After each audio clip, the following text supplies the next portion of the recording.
નથી લાગતું એ પણ કહું, કેમ કે એ લોકોને ખબર જ નથી, નાદાન છે.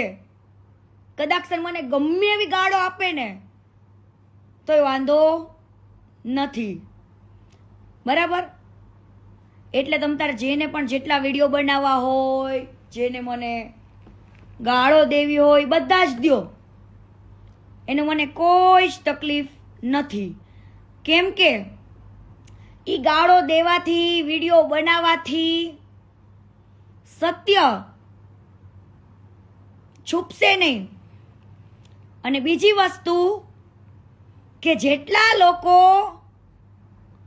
આને ભગવાન માને છે ને, ભંગારને, એને મારે ખાલી એટલું પૂછવું છે કે તમારો ભગવાન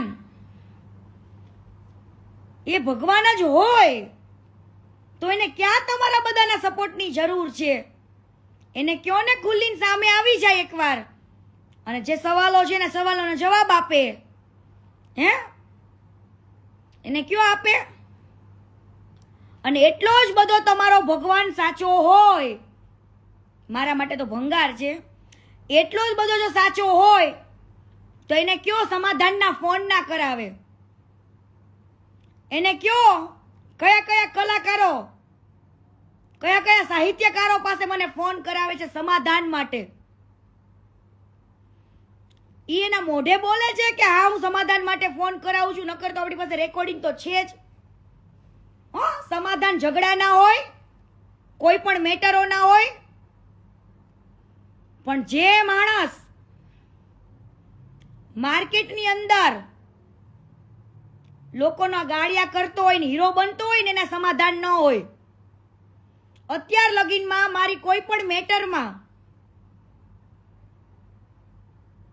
કદાચ કોઈ એવું ફેસ મારી સામે આવ્યો હોય, કોઈ એવો સંબંધ સામે આવ્યો હોય તો મેં જતું કર્યું છે. પણ આમાં હું તમને બધાને હાથ જોડું છું, સમાધાન માટે કોઈ જ ફોન ના કરતા હવે. અને સાચા માણસનું સમાધાન થોડું હોય, હે, ન્યાસ તમે સમજી જાઓ કે આ સમાધાન કરવા માટે દોડે છે. આ વિડીયો એને જ મૂક્યો હતો ને, આ વિડીયો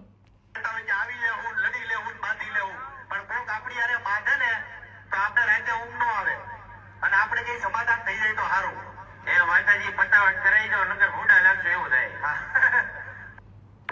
હે, હજુ આપણો એકવાર આવી લેવું, લડી લેવું, બાંધી લેવું, પણ કોક આપણી યારે બાંધે ને તો આપણે રાતે ઊંઘ ન આવે, અને આપણે કઈ સમાધાન